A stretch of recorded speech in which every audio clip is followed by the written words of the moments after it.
A 12-year-old boy stood in an auto shop holding a wrench, facing a room full of laughing mechanics.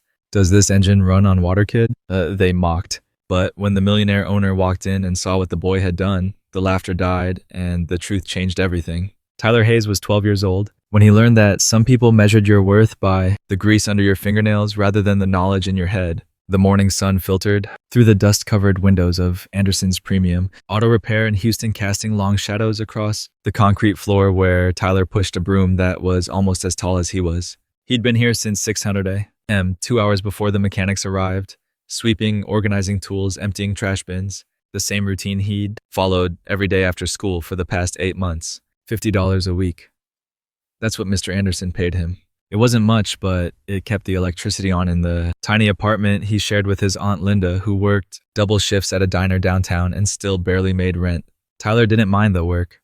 The shop was the only place that felt like home anymore. Not because of the people, most of them ignored him, treated him like part of the furniture, but because of the cars, the engines, the machinery that made sense in ways the rest of his life didn't. "Hey kid, you missed a spot." Tyler looked up. Rick Donovan stood in the doorway of the main garage bay, coffee in hand, pointing at a section of floor Tyler had already swept twice. Rick was the lead mechanic, 42 years old, 20 years of experience, and the kind of confidence that came from never being challenged. "I got it," Tyler said quietly, pushing the broom back over the already clean floor. Rick smirked. "That's what you're good for, right? Cleaning up other people's messes." Tyler didn't respond. He'd learned that responding to Rick only made things worse. The other mechanics started filtering in. Carlos Rodriguez, the youngest at 28, gave Tyler a sympathetic nod. The others, Mike, Danny, and Frank, barely acknowledged his existence. To them, Tyler was just the kid who swept floors and stayed out of the way. "All right, listen up," Rick called out, and the morning chatter died down. "We got a big one today. Mr. Whitmore is bringing in his prototype, some experiment Al hybrid engine that nobody in the city can figure out. He's offering 20 grand to whoever can diagnose and fix it. $20,000. Tyler's broom stopped moving. That was more money than he could imagine. More than his aunt made in a year. 20 grand, Mike whistled. "What's wrong with it?" "If I knew that, I'd already have it fixed," Rick said. "All I know is that 3 other shops have looked at it and couldn't figure it out. Whitmore is about ready to junk the whole car. This is our chance to prove Anderson's is the best shop in Houston." Tyler's mind was already racing.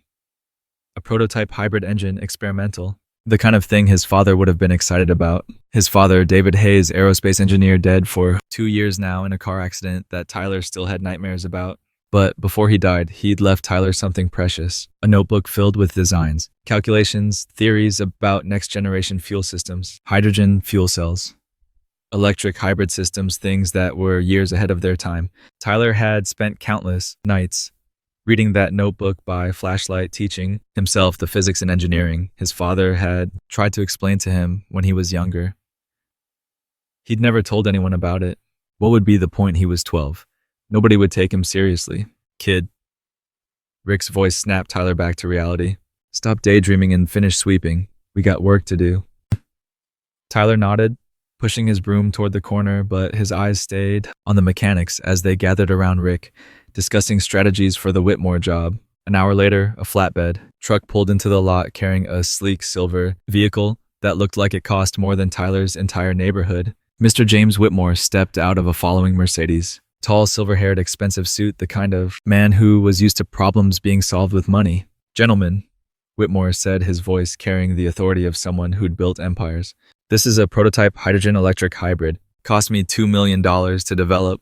Doesn't work. Can't figure out why. Fix it, and the 20,000 is yours." The mechanics swarmed around the vehicle like sharks. Tyler stayed back, broom in hand, but his eyes were locked on the engine as they popped the hood. It was beautiful, complex. Exactly the kind of system his father's notebook had detailed. Rick was shouting orders, assigning tasks.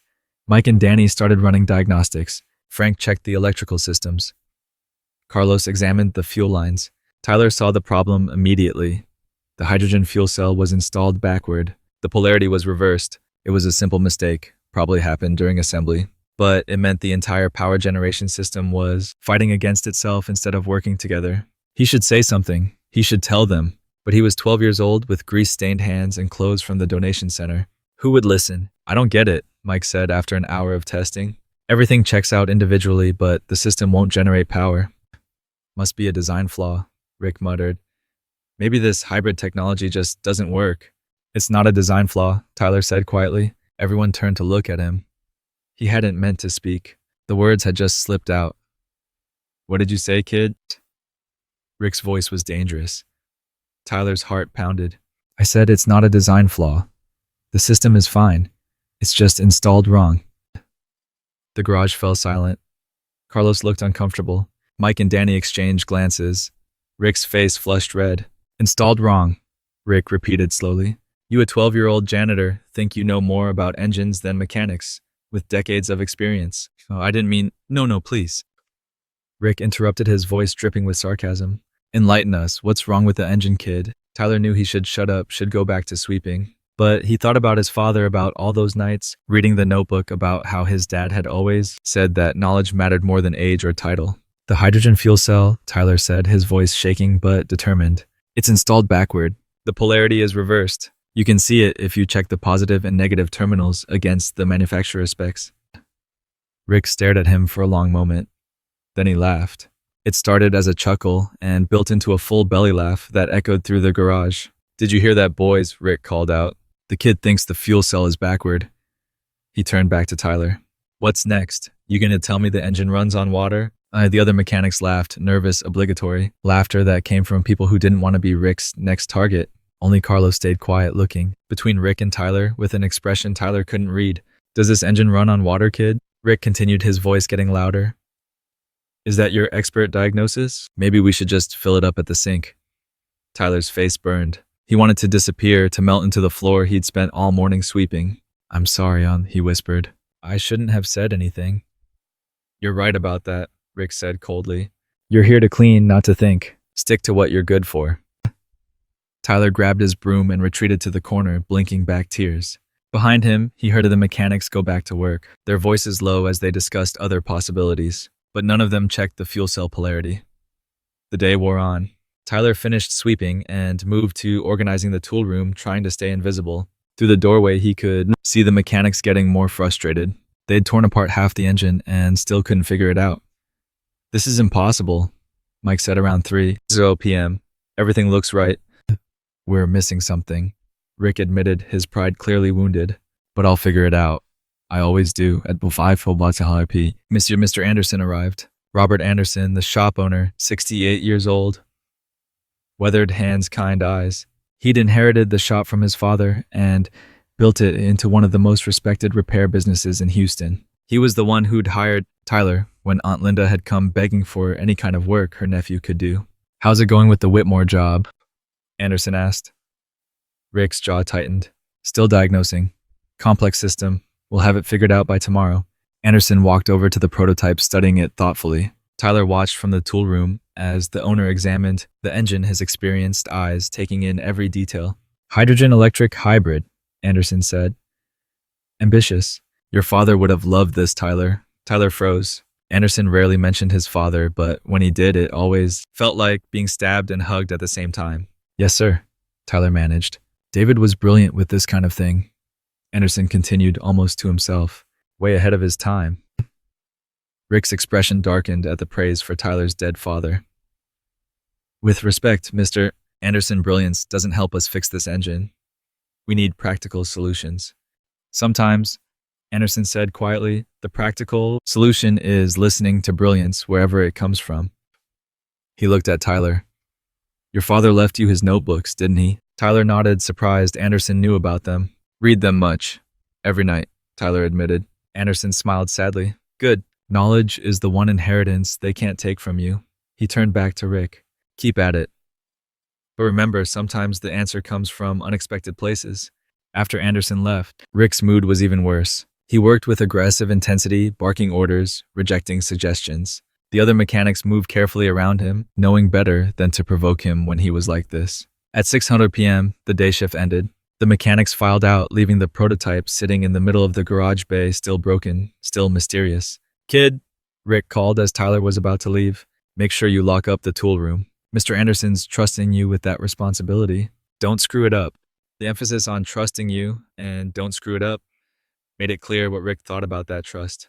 Tyler nodded and waited until everyone was gone. The shop fell silent except for the humming of the fluorescent lights, and the distant sound of traffic on the street outside. He should go home. Aunt Linda would have dinner ready, probably mac and cheese again, but it would be warm, and she'd ask about his day and pretend everything was okay, even though Tyler knew she was exhausted.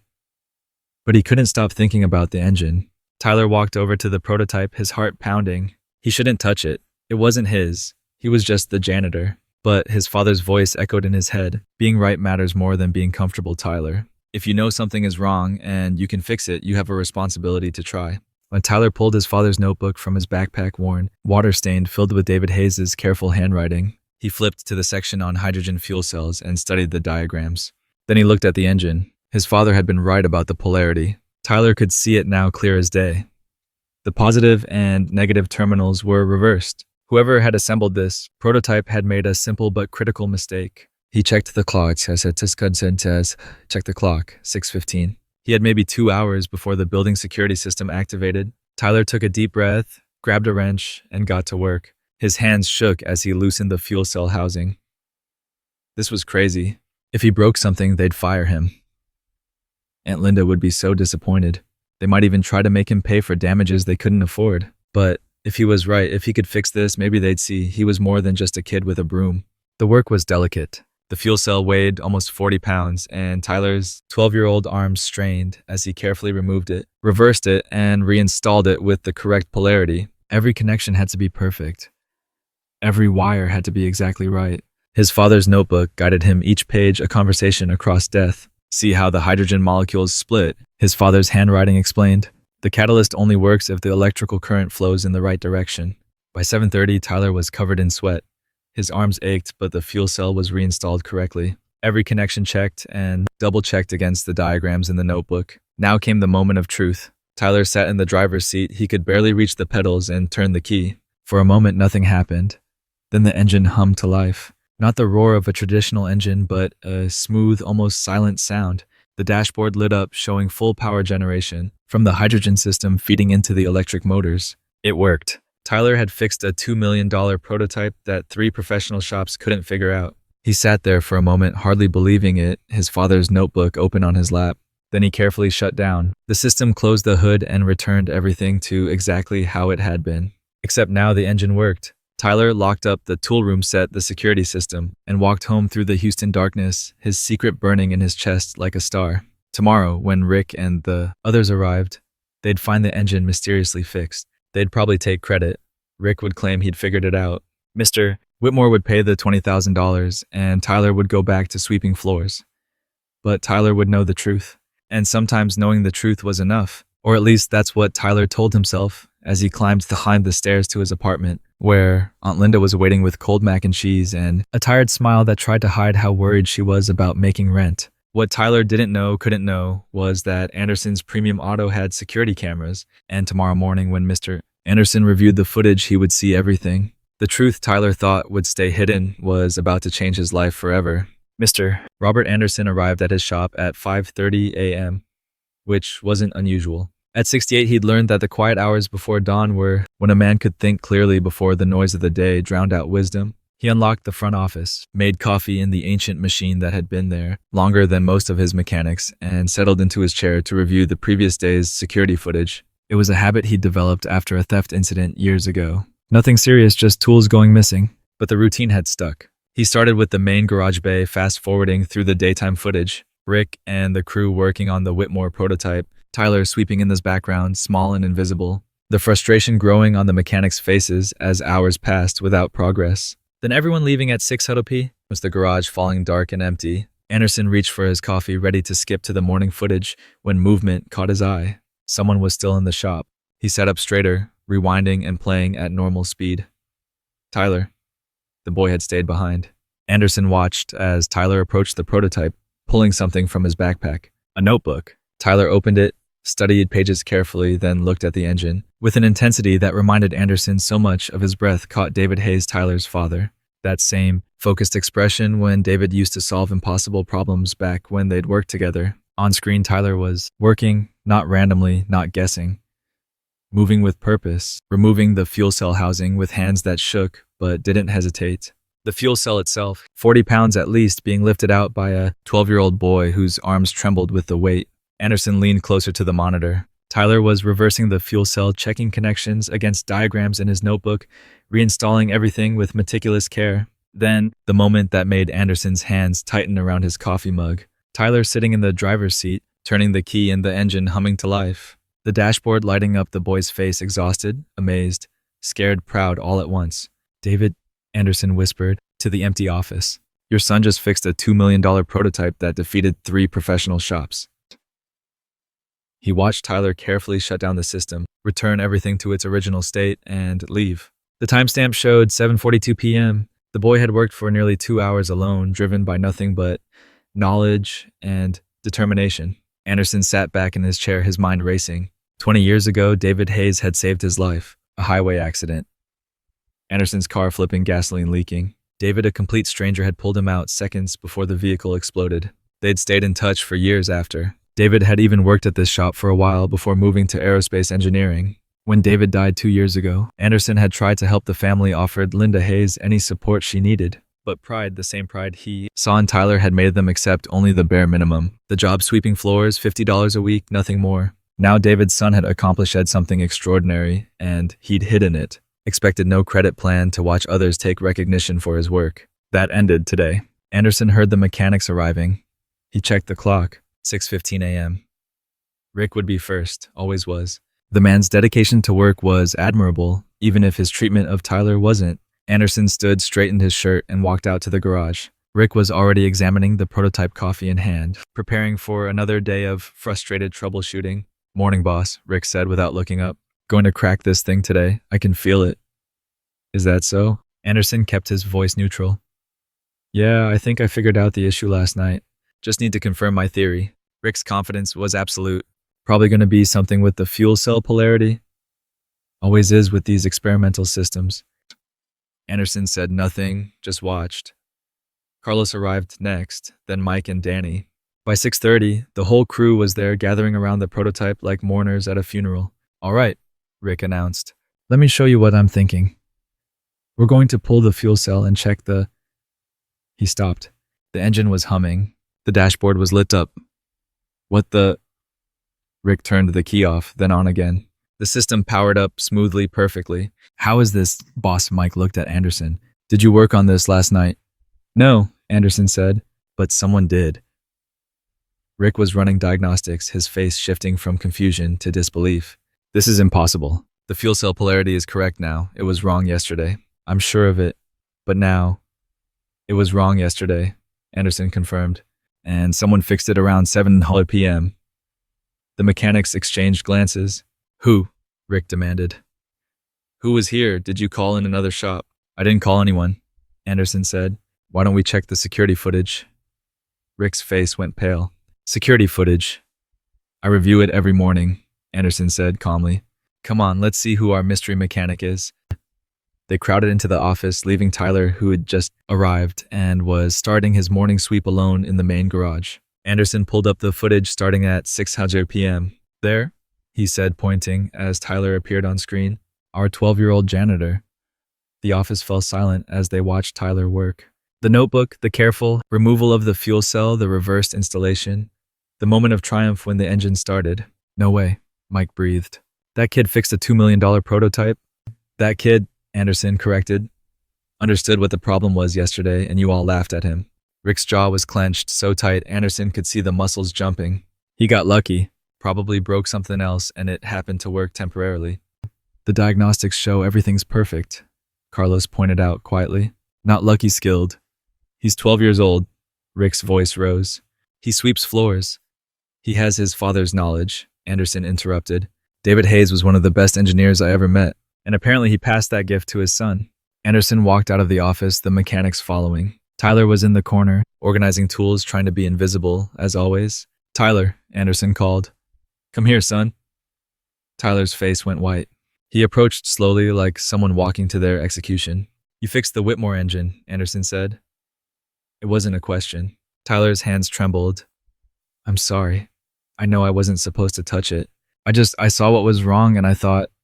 His voice cracked. "I'm sorry. I'll pay for any damage. It'll take me a while, but I'll..." "Damage?" Anderson smiled. "Son, you fixed it perfectly. The question is, why didn't you tell anyone? Tyler looked at the floor. Who would believe me? The words hung in the air like an accusation. I would have believed you, Carlos said quietly. Would you? Tyler looked up, and there were tears in his eyes now. Yesterday, I tried to tell you what was wrong, and everyone laughed. Mr. Donovan asked if the engine ran on water, made fun of me in front of everyone. Rick's face flushed. That's not. You told me I was here to clean, not think. Tyler continued, his voice stronger now. You said I should stick to what I'm good at, so I did. I swept the floors, and then, when everyone left, I fixed your impossible engine because that's what I'm actually good at. Not that anyone cared to find out. The garage was silent except for the hum of the fixed prototype. How did you know? Mike asked. How did you figure out what we missed? My father's notebook, Tyler said. He worked on hydrogen fuel cell systems. Left me all his research. I've been studying it for 2 years. When I saw the Whitmore engine, I recognized the design. Saw the fuel cell was backward. It was obvious. Obvious. Rick repeated, his voice bitter. A 12-year-old kid thinks a $2 million engineering problem is obvious. It is, Tyler said simply. If you know what you're looking at. My dad always said, the hardest problems usually have simple solutions. You just have to be willing to see them. Anderson felt something shift in his chest. David Hayes used to say exactly that. The same words, the same wisdom. Mr. Whitmore is coming at 9 a.m. to check on our progress, Anderson said. When he gets here, we're going to show him a working engine, and Tyler's going to be the one to explain how we fixed it. What? Rick stepped forward. Boss, with all respect, the client expects professionals. The client expects results, Anderson interrupted. Tyler delivered those results. He gets the credit. And the 20,000? Mike asked. Everyone looked at Anderson. Tyler fixed the engine, Anderson said. Tyler gets the payment. Tyler's legs nearly gave out. 20,000? You earned it, Anderson said firmly. Fair payment for fair work. Rick's face was purple now. This is insane. You're going to give 20 grand to a kid who got lucky once. What message does that send? That experience doesn't matter. That training doesn't matter. That anyone with a notebook can. It sends the message, Anderson interrupted, his voice hard now, that in my shop we value results over ego skill, over seniority, truth over pride. If you have a problem with that, Rick, there's the door. Rick looked like he'd been slapped. You'd fire me over this. I'd fire you for how you treated this boy yesterday, mocking him, humiliating him, making him feel small because he knew something you didn't. That's not the kind of mechanic I want in my shop. I was just being cruel to a 12-year-old orphan who works here to help his struggling aunt pay rent, Anderson finished. I know exactly what you were doing, and it stops now. Carlos stepped forward. Mr. Anderson, I should have said something yesterday when Tyler was being treated that way. I'm sorry, Tyler. I should have stood up for you. Tyler looked surprised. It's okay. It's not okay, Carlos said. But I'll do better. We all will. Mike and Danny nodded, looking uncomfortable but sincere. Rick stood alone, isolated by his own arrogance. I've been here 20 years, Rick said quietly. And in 20 years you learned experience, Anderson replied. But you forgot humility. Tyler here has humility and brilliance. I know which one I'd rather build a shop around. At 8:55, a Mercedes pulled into the lot. Mr. James Whitmore stepped out, followed by a younger man carrying a briefcase. The billionaire looked tired, resigned to hearing more bad news about his failed prototype. Gentlemen, Whitmore said as he entered, tell me you have something. Anything. Because if this engine doesn't work, I'm shutting down the entire project. Millions of dollars down the drain. It works, Anderson said simply. Whitmore blinked. What? Your engine? It's fixed. Tyler, would you show Mr. Whitmore? Tyler's hands shook as he approached the prototype. All eyes were on him. The mechanics, the millionaire, the assistant with the briefcase. His father's notebook felt heavy in his back pocket. The fuel cell polarity was reversed. Tyler explained, his voice quiet but steady.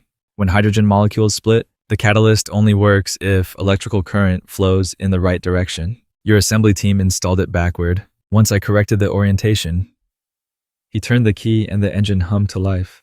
Everything worked as designed. Whitmore stared at the running engine, then at Tyler, then at Anderson. A child fixed my $2 million engine. A very brilliant child with a very brilliant father, Anderson said. Tyler, tell Mr. Whitmore about David Hayes. And Tyler, standing in an auto shop in Houston, 12 years old, with grease under his nails, and his father's wisdom in his heart began to tell his story. Tyler's voice was quiet in the suddenly silent garage, but every word carried the weight of 2 years of grief. My father was David Hayes. He began looking at Mr. Whitmore, but seeing past him into memory. He was an aerospace engineer, worked on fuel cell technology for NASA, hydrogen propulsion systems. He said they were the future clean energy, no emissions, just water vapor. Whitmore leaned forward, his expensive suit, forgotten his billion-dollar concerns, temporarily set aside. Go on. He died 2 years ago. Car accident on I-45. Tyler's hands clenched. A reckless driver ran a red light. Dad didn't have a chance. The mechanics shifted uncomfortably. Even Rick looked away. Before he died, he gave me his research notebook. Everything he'd learned about hydrogen fuel cells, electric hybrids, next generation propulsion. He made me promise I'd keep learning, keep studying. Even after, Tyler's voice broke. Even after he was gone, Anderson's hand rested on Tyler's shoulder, steady and warm. Every night for 2 years. I've read that notebook, Tyler continued. Taught myself the physics, the engineering, the math. Not because I had to, because it made me feel close to him, like we were still working together. So when you saw my engine, Whitmore started. I recognized the design, Tyler said. It's based on principles my father pioneered. The hydrogen fuel cell configuration, the way it interfaces with the electric motors. He had sketches of almost the exact same system in his notebook. That's how I knew the polarity was reversed. I'd seen the correct configuration dozens of times. Whitmore stood there, this man who'd built a fortune on being the smartest person in every room, looking at a 12-year-old with something like awe. Your father was David Hayes, Whitmore repeated slowly. David Hayes from the Advanced Propulsion Lab. Tyler nodded. I knew him, Whitmore said, his voice thick. Not well, but I knew his work. He presented at a conference I attended 5 years ago. Revolutionary concepts. The entire industry was watching him. He paused. I heard about the accident. It was a tremendous loss. For me too, Tyler whispered. The silence stretched heavy with shared grief. Then Anderson spoke, his voice carrying decades of emotion. David Hayes saved my life. Everyone turned to look at him. 20 years ago, Anderson continued, I was driving home from a job in Austin. Tire blew out on the highway. Car flipped. I was trapped. Gasoline leaking everywhere. I could smell it. Knew what was coming. His eyes were distant, reliving the terror. Then this man appeared. Young engineer just happened to be driving by. He pulled me out 30 seconds before the car exploded. Tyler's eyes widened. That was you. That was me, Anderson confirmed. David refused any reward. Said helping people was its own payment, but I never forgot. We stayed friends. He even worked here for a while between engineering jobs. That's how I knew. He looked at Tyler. That's how I knew how brilliant he was. When David died, Anderson continued, his voice heavy. I tried to help Linda and Tyler, offered everything I could. But Hayes' family pride. He smiled sadly. They only accepted what they felt. They'd earned the job, sweeping floors $50 a week, nothing more. We didn't want charity, Tyler said softly. I know, Anderson replied. David was the same way. Proud noble, sometimes too proud for his own good. He looked at Whitmore. So when I saw this boy fix your impossible engine using his father's knowledge, working alone because nobody would listen, I realized David's legacy isn't just in notebooks and research papers. It's in his son. Whitmore pulled out his phone, made a call. Jennifer, I need you to cut a check. $20,000 made out to... He looked at Tyler. Tyler Hayes, yes. Immediately. Bring it to Anderson's Premium Auto. He ended the call. My assistant will be here in 20 minutes with your payment. Tyler couldn't process it. $20,000, more money than he'd ever imagined having.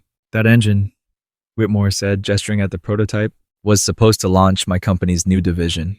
Clean transportation, zero emissions, the future David Hayes believed in. 3 shops told me it couldn't be fixed. I was ready to scrap the entire project. He looked at Tyler with something like reverence. You saved it. You saved your father's vision. I just fixed a fuel cell, Tyler said. No, Whitmore corrected gently. You proved that brilliance isn't about age or credentials. It's about knowledge, dedication, and the courage to speak up even when everyone says you're wrong. He glanced at Rick. Some people never learn that lesson. Rick's face was stone, but Tyler could see the fury simmering beneath. Mr. Anderson, Rick said, his voice tight. Can I speak with you privately? Anything you need to say, you can say here, Anderson replied. Rick's jaw worked. Fine. You're really gonna let this kid who got lucky, Time collect $20,000 while the mechanics who've dedicated their careers to this shop get nothing. Tyler didn't get lucky, Carlos said, stepping forward. He studied, he learned, he solved a problem we couldn't. He's 12, Rick exploded. He doesn't have certificates, licenses, years of experience. He has something better, Anderson interrupted. He has genuine understanding. He looked at that engine and saw a puzzle. Tyler looked at it and saw his father's legacy. That's the difference. So experience means nothing, Rick's voice rose. Training means nothing. 20 years of loyalty means nothing. Experience means everything, Anderson said quietly. But experience without humility is just arrogance, and I won't have arrogance in my shop anymore. The meaning was clear. Rick's face went white. You're firing me. I'm giving you a choice, Anderson said. You can apologize to Tyler for how you treated him. You can acknowledge that you were wrong, that he deserves respect regardless of his age, and you can commit to being better. Or you can leave. The garage held its breath. Rick looked at Tyler, this small, grieving boy who'd accomplished what Rick couldn't. And Tyler saw the war happening behind Rick's eyes. Pride versus survival, ego versus humility. I'm sorry, Rick said, finally, the words forced through clenched teeth. I was dismissive. It won't happen again. That's not good enough, Anderson said. Rick's head snapped up. What? A real apology requires understanding what you did wrong, Anderson said. You didn't just dismiss Tyler's knowledge. You humiliated him, made him feel worthless, crushed his confidence because he threatened yours. That's not dismissive. That's cruel. Does this engine run on water, kid? Anderson quoted Rick's words back to him. You mocked a grieving orphan in front of his colleagues, made him ashamed of his intelligence, and you did it to protect your own ego. Rick's face was scarlet now. So here's your real choice, Anderson continued. You can give Tyler a genuine apology acknowledging the harm you caused and committing to treat everyone in this shop with respect. Or you can pack your tools and find another shop that tolerates cruelty. The silence stretched. I'm sorry, Tyler, Rick said finally. And this time there was something different in his voice, shame maybe, or the beginning of actual remorse. What I said yesterday was wrong. You're smart, really smart. And I felt threatened by that. Made me act like... He stopped. Made me act like someone I don't want to be. Tyler studied Rick's face looking for sincerity. It was there buried under layers of pride and embarrassment, but there. Okay, Tyler said quietly. Apology accepted. Thank you, Rick said. Then with visible effort, and congratulations on fixing the engine. You earned that money. Anderson nodded. Rick, you're suspended for a week. No pay. Use that time to think about the kind of mechanic, the kind of person you want to be. When you come back, things will be different. Rick left without another word. His shoulders slumped in a way Tyler had never seen before. Carlos approached Tyler. That took guts, accepting his apology when you didn't have to. My dad always said holding on to anger just hurts yourself, Tyler replied. Besides, Mr. Donovan is a good mechanic. He just forgot to be a good person for a while. Wise kid, Whitmore said. Your father taught you well.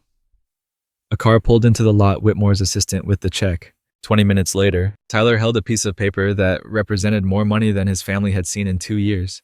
What will you do with it? Whitmore asked. Tyler thought about the electricity bills, the overdue rent, his aunt's exhausted face after double shifts, the community college engineering program that cost too much to even consider.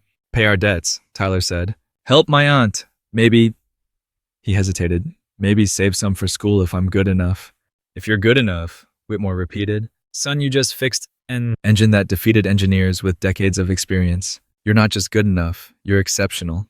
He pulled out a business card, wrote something on the back. My private number. When you're ready for college, call me. Whitmore Industries has a scholarship program for gifted students. Full ride any engineering school in the country. Tyler's hands shook as he took the card. Thank you. Thank your father, Whitmore said. He started a legacy. You're continuing it.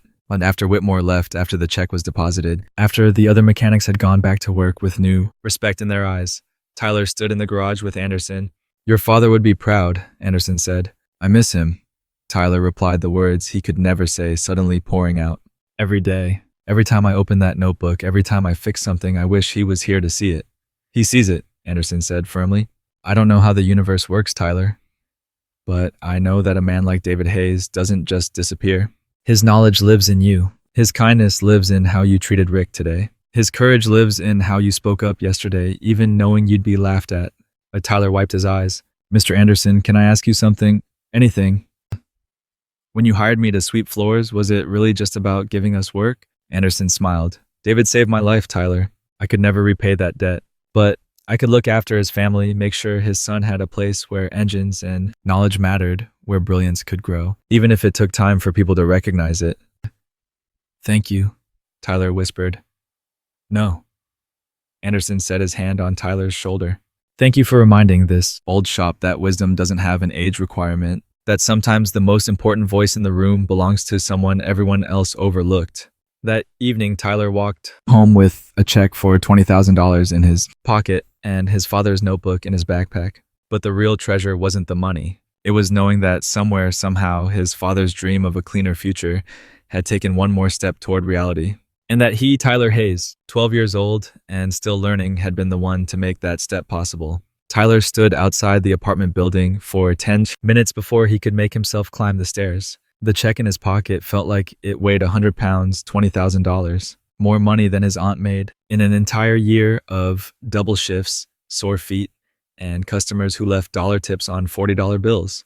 How do you tell someone their life is about to change? He climbed the 3 flights, slowly, each step heavy with anticipation and fear. What if she didn't believe him? What if she thought he'd stolen it? What if the door opened before he could knock? Linda Hayes stood there in her diner uniform, about to leave for the evening shift. At 35, she looked older, exhausted, and had carved lines around her eyes that hadn't been there 2 years ago. But when she saw Tyler, her face softened into the smile she always saved for him. Hey baby, how was work? She grabbed her purse, checking for her keys. I left you dinner in the fridge. Mac and cheese again. I'm sorry. Payday's Friday and… Aunt Linda, Tyler interrupted. I need to show you something. Something in his voice made her stop, really look at him. What's wrong? Did something happen at the shop, did Mr. Anderson? Tyler pulled out the check. Linda stared at it, blinked, looked at Tyler, looked back at the check. This is… She couldn't seem to form words. Tyler, this says $20,000. I know. This has your name on it. I know. From James Whitmore. She looked up, her eyes wide with confusion and the beginning of something that might have been hope but was afraid to become real.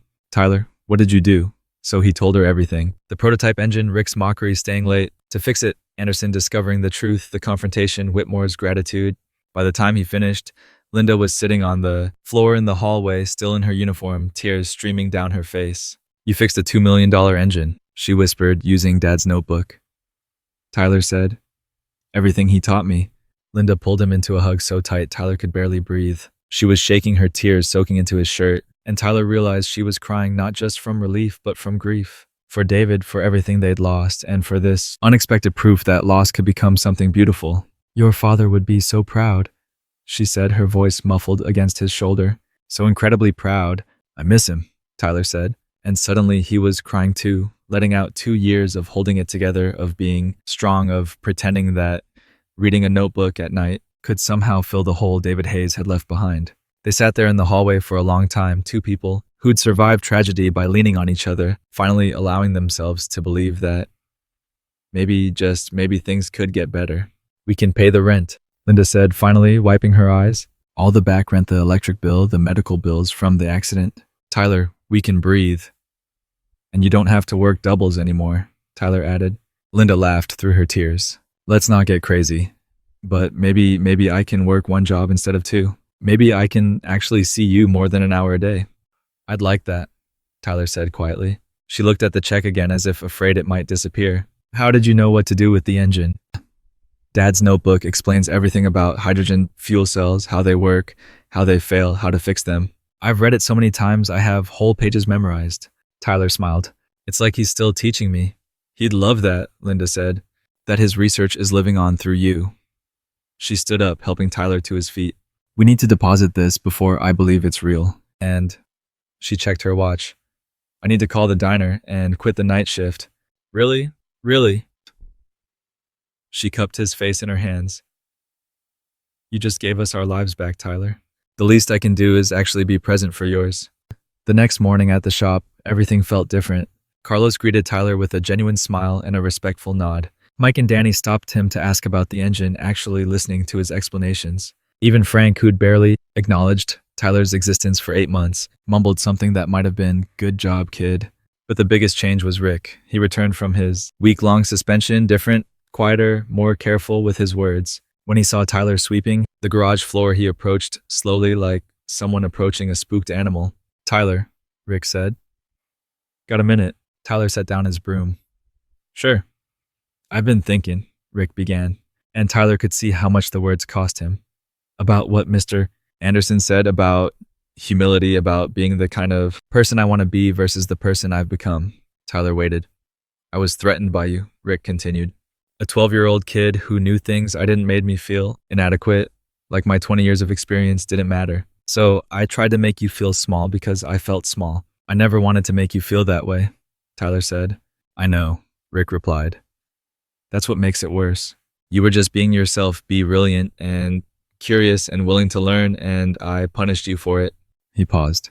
"My dad was a mechanic. Worked his whole life in shops like this. Never made much money, never got famous, but he loved the work. And he taught me that a good mechanic doesn't just fix cars, he lifts up the people around him." Rick's voice got thick. "I forgot that.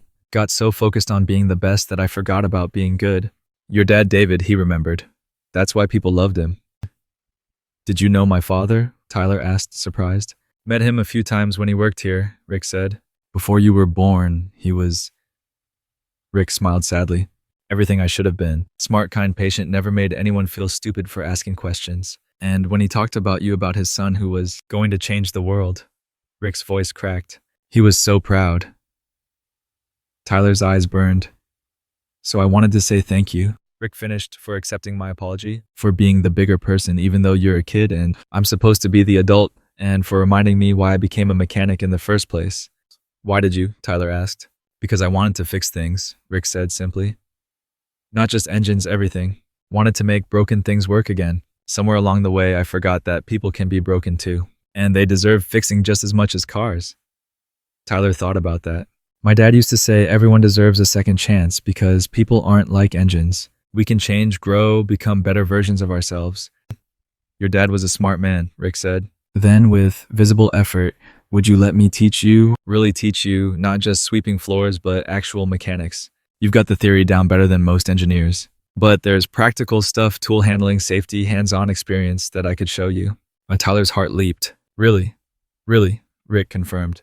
"If you're willing to learn from someone who's still learning himself." "I'd like that," Tyler said. Over the following days, the shop transformed around Tyler. What had once been a place where he was invisible became somewhere he belonged. Rick taught him how to properly torque bolts, how to read diagnostic codes, how to feel when an engine was right versus when something was subtly wrong. Carlos showed him welding, the sparks flying as Tyler learned to join metal with precision and care. Mike explained electrical systems, tracing wires through complex harnesses. Danny taught him about transmissions, hydraulics, and the thousand small things that made a vehicle run smoothly. But more than technical skills, they taught him something else. That a good shop was a family. That mechanics who respected each other could accomplish things no individual could manage alone. That asking for help wasn't weakness, it was wisdom. Anderson watched it all with quiet satisfaction, seeing his shop become what he'd always wanted it to be, a place where knowledge mattered more than ego, where talent was nurtured, regardless of age, and where David Hayes' legacy lived on through his son. One afternoon, as Tyler was carefully adjusting a carburetor under Rick's supervision, the bell above the shop door chimed. Mr. Whitmore walked in, followed by a woman in a business suit carrying a leather folder. "Gentlemen," Whitmore said. "I hope I'm not interrupting." "Mr. Whitmore," Anderson greeted him. "Good to see you. How's the prototype running?" "Perfectly," Whitmore said. "Best it's ever performed, which is why I'm here." He looked at Tyler. "Can we talk?"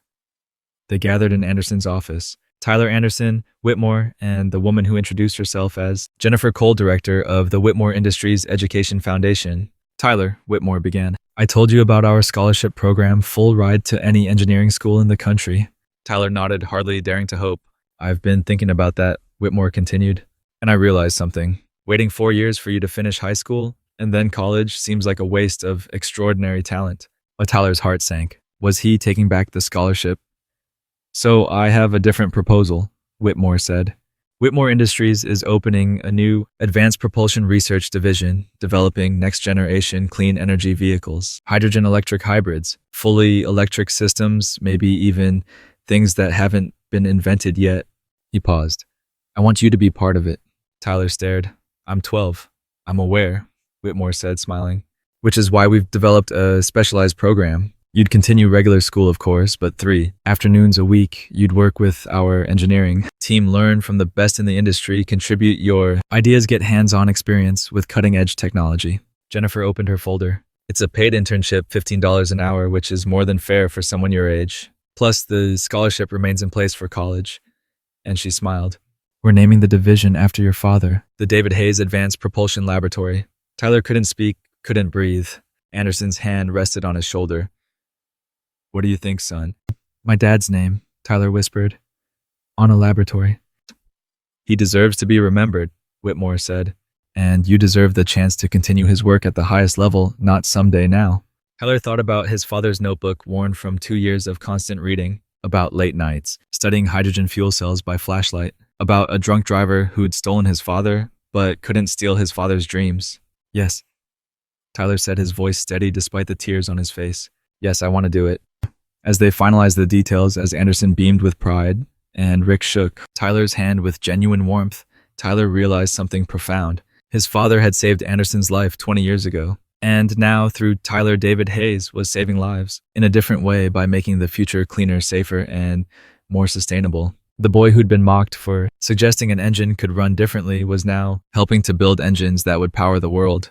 And somewhere, Tyler knew his father was smiling. 9 months after Tyler Hayes fixed an impossible engine, he stood in front of 300 high school students at Houston Technical Academy wearing a shirt that actually fit and holding a microphone that no longer shook in his hands. He was 13 now, taller, more confident, but still carrying his father's worn notebook in his backpack, not because he needed it anymore, but because some connections were too precious to leave behind. My name is Tyler Hayes, he began, and the auditorium fell silent. And I'm here to tell you that the world will try to convince you that you're not ready, that you're too young, too inexperienced, too different, that you should wait your turn, stay quiet, and let the adults handle things. He paused, looking out at faces that ranged from skeptical to curious to hopeful. I'm here to tell you that's wrong. Behind him on the screen, a photo appeared. Tyler at 12 sweeping a garage floor, barely visible in the background while mechanics worked. This was me 9 months ago. I cleaned floors for $50 a week. I was invisible. And when I tried to speak up when I knew the answer to a problem that had defeated experienced professionals, I was laughed at, mocked, told I was here to clean, not to think. Another photo. The Whitmore prototype engine complex, and beautiful. This engine was supposed to be impossible. 3 professional shops said it couldn't be fixed. But I fixed it not because I was special, but because I had knowledge, curiosity, and a father who taught me that understanding matters more than credentials. Tyler's voice grew stronger. My father, David Hayes, died when I was 10. Drunk driver. One moment he was here teaching me about hydrogen fuel cells and clean energy. The next he was gone, and I thought that meant his dreams died too. The auditorium was absolutely silent now. But here's what I learned. Dreams don't die when people do. They live on in everyone who remembers them, in every person who refuses to give up, in every kid who reads a notebook by flashlight and decides that knowledge is power. He clicked to the next slide. The David Hayes Advanced Propulsion Laboratory, glass and steel, beautiful and modern, with his father's name in letters 3 feet tall. This is where I work now. 3 afternoons a week, I'm part of a team developing next-generation clean energy vehicles, the same technology my father pioneered. And yes, he smiled, I'm 13. And yes, I'm usually the youngest person in the room. But I'm there because I earned it. Because when the world said I wasn't ready, I proved them wrong. A student raised her hand. How did you deal with people not believing in you? Tyler thought about Rick Donovan, about the laughter, about feeling small and worthless and invisible. I almost didn't, he admitted. There were days I wanted to quit, days I thought maybe they were right. Maybe I was just a kid who should stick to sweeping floors. But then I'd remember something my father taught me. He pulled out the notebook, holding it up so everyone could see its worn cover. He said that being right isn't about being comfortable. It's about having the courage to speak up even when you know people will doubt you, even when it's easier to stay quiet, because silence protects your ego. But truth changes the world. Another photo appeared. Tyler, working alongside engineers at the laboratory, his small hands carefully assembling components, while adults twice his age watched and learned. In the last 9 months, I've helped develop 3 new fuel cell configurations. One of them is going into production next year. It'll power electric buses in 6 major cities. Zero emissions, clean energy, my father's dream becoming reality. He paused. But the best part isn't the engineering. It's the people who told me I couldn't do it, who now ask me how I did it. It's the mechanics who laughed at me, who now teach me and learn from me. It's watching people realize that talent doesn't have an age requirement. A boy in the back called out, "What about the guy who mocked you? The one who asked if the engine ran on water?" Tyler smiled. "Rick Donovan is one of my best teachers now. He made mistakes, big ones. But he owned them, apologized genuinely, and changed. That takes more courage than being right the first time. I respect him for that." The students murmured, surprised by the answer. "That's another lesson my father taught me," Tyler continued. "Holding on to anger is like drinking poison and expecting someone else to get sick. Rick hurt me, but he grew, and I chose to grow with him rather than stay stuck in resentment." After the presentation, students swarmed Tyler with questions. A girl with thick glasses and paint-stained hands approached shyly. "I'm Maya," she said. "I'm really good at art, like really good. But my guidance counselor says I should focus on practical subjects. That art doesn't pay bills." Her eyes welled up. "Did anyone ever tell you to give up?" And Tyler thought about everyone who dismissed him as just a janitor, just a kid, just someone who should know his place. "Everyone told me to give up," he said honestly.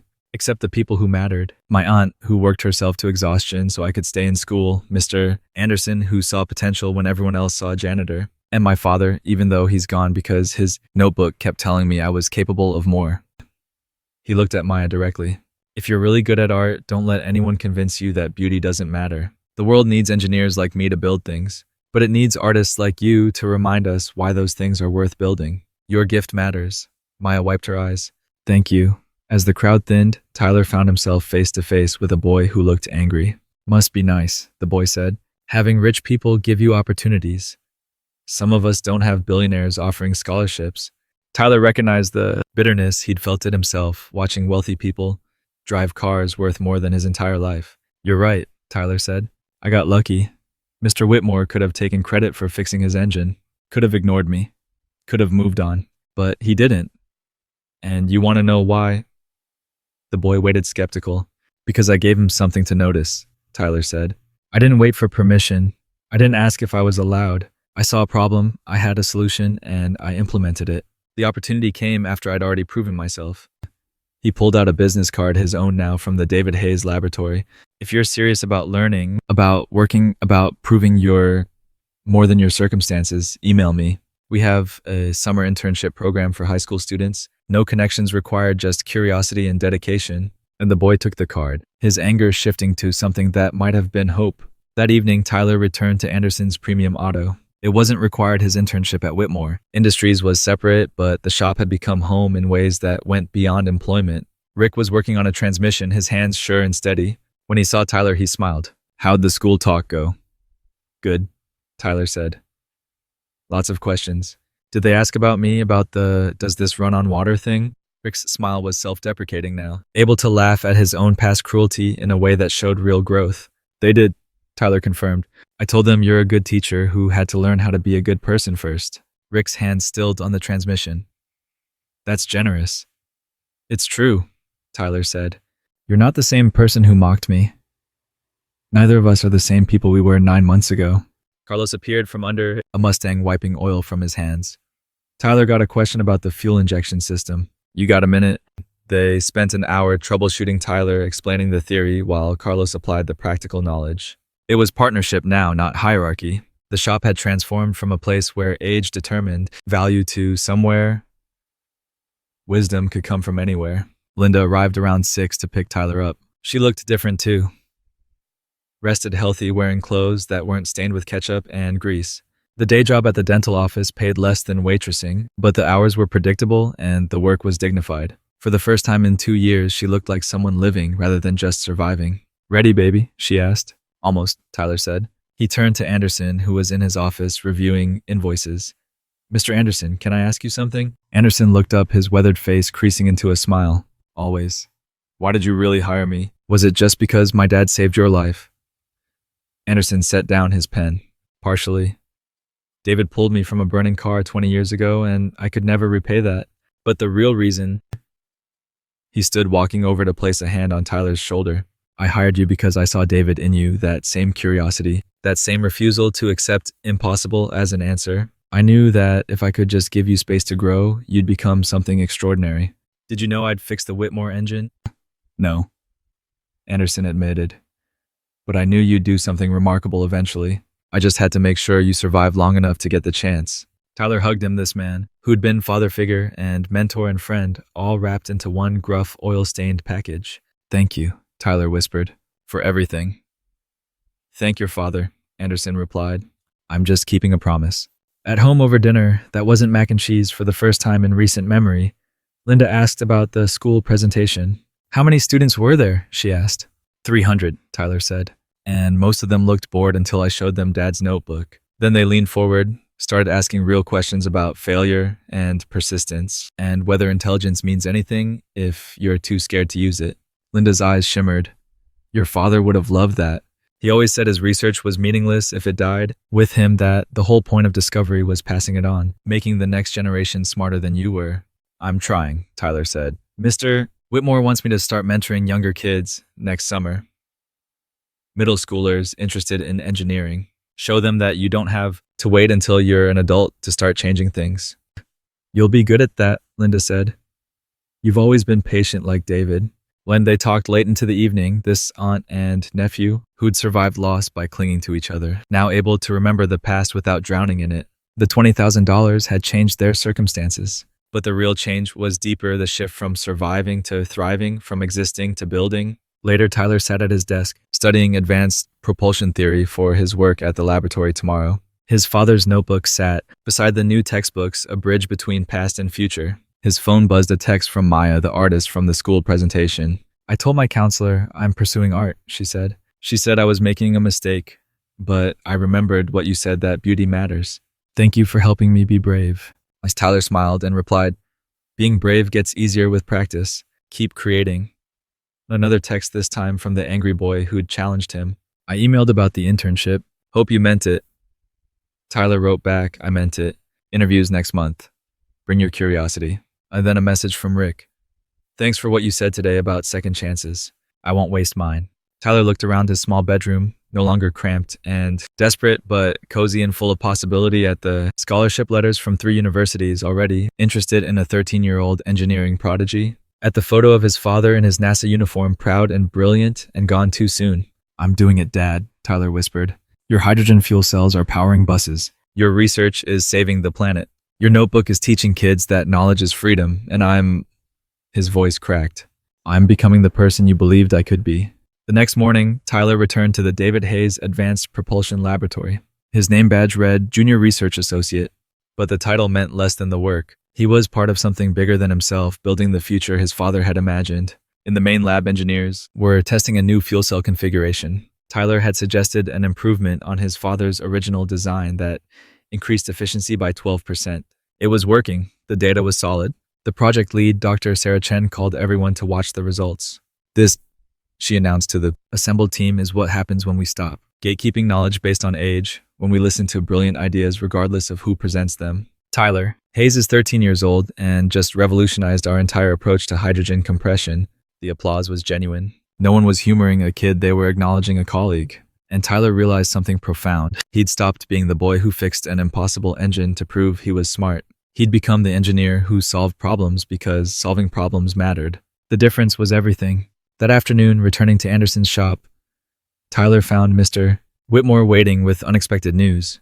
The buses are launching next year, the ones with your fuel cell configuration, Whitmore said. The city is buying 50 of them, and they want you at the ribbon-cutting ceremony, you and David's photo. Recognition that this technology exists because a father taught his son to dream, and a son refused to let those dreams die. Tyler felt tears threatening. My dad's photo at a city ceremony. Your father revolutionized this technology, Whitmore said. You perfected it. Houston deserves to know whose vision is powering their future.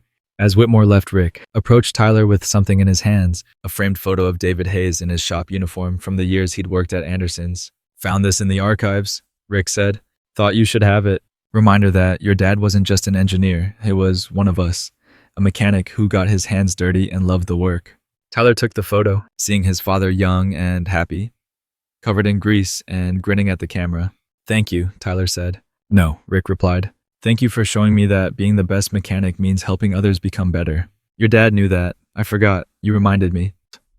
And Tyler understood finally what his father's legacy really was not the research papers or the patents or even the laboratory bearing his name. It was the ripple effect of goodness. One man saving another's life, leading to a shop that valued wisdom over age, leading to a boy who fixed engines and hearts in equal measure, leading to students who learned that courage matters more than comfort, leading to cities running on clean energy, leading to a future where dreams didn't die with dreamers. His father had saved Robert Anderson from a burning car. And through Tyler Davids, Hayes was still saving people one engine, one dream, one act of courage at a time. In the months that followed, Tyler's story spread beyond the shop and the lab. Local news picked it up, a 13-year-old prodigy, turning grief into innovation. Reporters interviewed him about balancing school with high-level research, and Tyler always credited his father's teachings and the support from Anderson's team. He even started a small club at his middle school for kids interested in STEM, sharing simplified versions of his dad's notebook to inspire them. One creative addition to his routine was building a mini hydrogen-powered model car in his spare time, which he demonstrated at science fairs, winning awards and sparking interest in clean energy among his peers. Aunt Linda, with more time on her hands, took up painting again, a hobby she'd abandoned after David's death, and her artwork decorated their apartment, symbolizing their renewed hope. Rick, fully reformed, mentored other young apprentices at the shop, ensuring no one else felt overlooked. Whitmore expanded the internship program, inviting more talented kids from underprivileged backgrounds, creating a pipeline for future innovators. Through it all, Tyler remained humble, often reflecting on how a single act of bravery in that garage had set off a chain reaction of positive change, proving that even the smallest voice can echo across generations.